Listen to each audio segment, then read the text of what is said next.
Idea കുറച്ച് idea നിനക്ക് ഉണ്ടല്ലേ? നിനക്കിപ്പോൾ വേറെ പ്രശ്നമില്ല. മക്കളെ അന്ന് പഠിച്ച ഒരു ദിവസം നീ പഠിച്ചു. എന്തൊക്കെ നിനക്ക് മനസ്സിലായി? ബൈക്ക് എങ്ങനെ എടുക്കണം?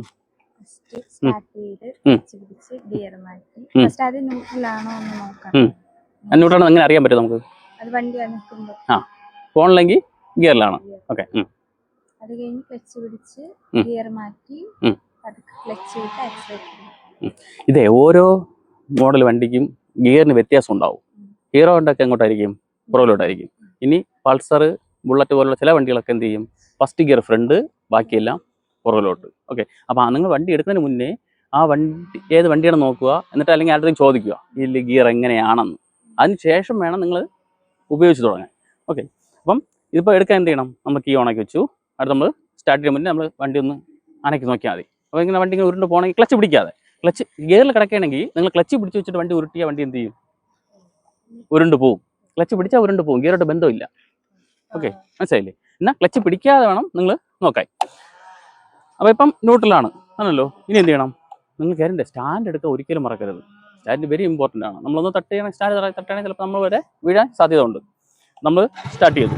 ഓക്കെ. ഇതുവരെ നിങ്ങൾ ഇടത് കയ്യിൽ എന്തായിരുന്നു? സ്കൂട്ടിയിൽ മാറുമ്പം ക്ലച്ച് മുഴുവൻ പിടിച്ച് വെച്ചിട്ടേ ഗിയർ കൂട്ടുകയോ കുറയ്ക്കുകയോ ചെയ്യാവും. ഓക്കെ, ശരി. അപ്പോൾ നമ്മൾ ക്ലച്ച് പിടിച്ചു. ഈ വണ്ടിയിൽ ഗിയർ എല്ലാം പുറകിലോട്ട്. ഓക്കെ അല്ലേ? അപ്പം നമ്മൾ എന്ത് ചെയ്തു? ഒരിക്കുക. നിങ്ങൾ രണ്ടാമത് കാലെടുത്തിലൂടെ ഇടരുത്. ഓക്കെ, ഈ പുറത്തു. ഓക്കെ, ഇത് ഫ്രണ്ടിലോട്ട് കുറയ്ക്കണത്. അപ്പോൾ കൈയെടുത്താൽ വണ്ടി ഓഫ് ആവില്ല. ക്ലച്ച് പിടിച്ചു, പുറകിലോട്ട് ഒരുക്കി ഇട്ടു. ഇനി നിങ്ങൾ ക്ലച്ച് വെരി ഇമ്പോർട്ടൻ്റ് ആണ്. ഗിയർ ഇട്ട് കഴിഞ്ഞാൽ ക്ലച്ച് വിടാൻ പാടില്ല. വിട്ട വണ്ടി എന്ത് ചെയ്യും? ഓഫായി പോകും.